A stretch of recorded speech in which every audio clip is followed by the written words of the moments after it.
नमस्कार दोस्तों। Nexa evergreen company में जो अपने पैसे लगे हुए हैं उसके लिए एक कमेटी काम कर रही है और कमेटी के अध्यक्ष कैप्टन रुगाराम जी है। और उन्होंने एक ऑडियो आया है जिसके अंदर वो बता रहे हैं कि बहुत लोगों की रजिस्ट्री करवा भी रहे हैं और कुछ लोगों का अब आगे करने वाले हैं। तो उनका एक ऑडियो क्लिप है, मैं आगे लगा रहा हूँ, आप भी सुनिए।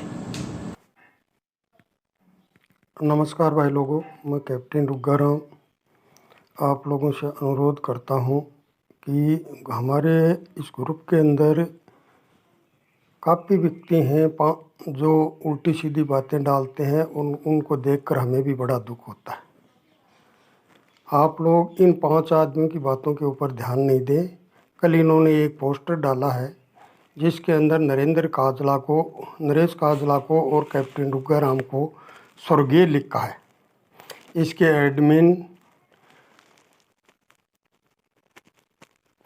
एडमिन सतबीर है, राजेश है और एक यमराज नाम का लड़का है जो यमराज ने अपने टेलीफोन नंबर से उसको डाला है।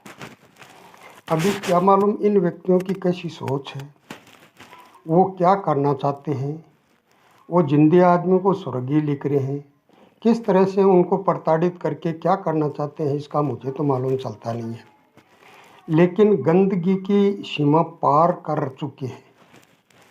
ये इतने लोगों को भ्रमित कर रहे हैं। इनको हो सकता है इनका अंडरग्राउंड भी और कोई सपोर्टर हो, तो आप लोग इनका ऊपर ज़्यादा ध्यान नहीं दें। कमेटी अपना काम अच्छी तरह से कर रही है और आपके हित में करेगी। आज तक का इतिहास उठाकर देखो तो आपके हित में काम हुआ है, नहीं तो ऐसा काम हो जाता जो कि किसी के समझ में नहीं आता। इसलिए आप लोगों से अनुरोध है, इन व्यक्तियों की बातों के ऊपर ध्यान नहीं दें, अपना अच्छा विचार रखें और कमेटी का हमेशा साथ दें। कमेटी अच्छा काम करेगी, जो जनता का हक है उस हक के लिए लड़ाई लड़ रही है। ये किसी रणबीर की कमेटी नहीं है, ये इन पीड़ित व्यक्तियों की कमेटी है जो अपना काम कर रही है। आप लोग इसी का दुष्प्रचार करोगे तो अच्छा नहीं होगा, क्यों हर आदमी का आखिर एक इंसान है, जिंदा इंसान है। उसका जो मनोबल है वो काफ़ी हद तक गिरता है इन बातों से। इसके हम किस लिए भाग रहे हैं, क्या कर रहे हैं, लोग हमारा क्या करना चाहते हैं। इसलिए आप लोगों से अनुरोध है, जो व्यक्ति गलत काम करता है उसको जनता को हक है उसको वापस उसका जवाब देने का, पर ऐसा जो छोटी हरकत करता है उसका जवाब नहीं दे तो भी अच्छा होता है। क्यों, वो अपनी जो उसको जवाब देता है तो वो उसको अपनी ताकत समझ लेता है। तो ऐसे व्यक्तियों को आप इग्नोर कर दीजिए, ग्रुप से हट जाइए, तो आप लोगों का काम ठीक होगा।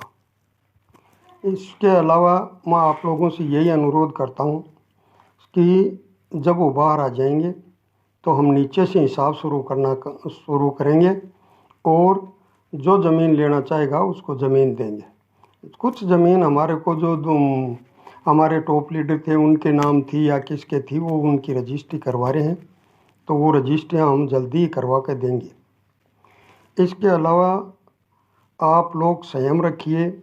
FIR करने की, कोई कहीं से कुछ करने की, टॉप लीडरों के बारे में कुछ बोलता है, एक आदमी के नीचे 5,000 का रिवार्ड दूसरे ने ले लिया तो सभी टॉप लीडर हो जाते हैं।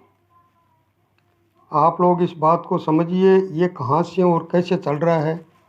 इसलिए आप लोग, ये टॉप लीडर का जो नाम है ये कुछ है नहीं, इसके अंदर ये चेन सिस्टम है। चेन सिस्टम के अंदर आप सब दोषी हैं। पैसे लगाने वाला भी दोषी है, लगवाने वाला भी दोषी है, खड़ा करने वाला भी दोषी है। तो इसको समझौते के अलावा और कुछ नहीं है। इसलिए आप लोगों से अनुरोध है कि आप अपना संयम रखते हुए अपना काम करें और कमेटी का साथ दें। आने वाला समय है, संघर्षमय तो हो सकता है लेकिन अच्छा होगा, ये मैं आपको बता रहा हूँ। इसलिए संयम रखिए, अपनी डाउनलाइन को भी समझा कर रखिए और बाहर निकलने का इंतज़ार कीजिए।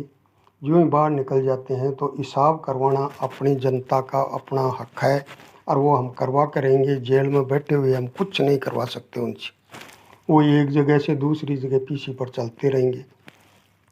इसलिए इनको बाहर निकालना बहुत ज़रूरी है। आप धैर्य बनाकर रखिए। समय की गति है, ये कभी ऊंची नीची चलती रहती है, इस पर ज़्यादा ध्यान नहीं दें। यह हमारे कर्मों की भी गति है कुछ, जो इस दौर से हम गुजर रहे हैं। इसलिए आप लोग इस पर ज़्यादा ध्यान नहीं दें और अपना पेशेंस बनाकर रखें। जो काम होगा वो ठीक होगा। धन्यवाद।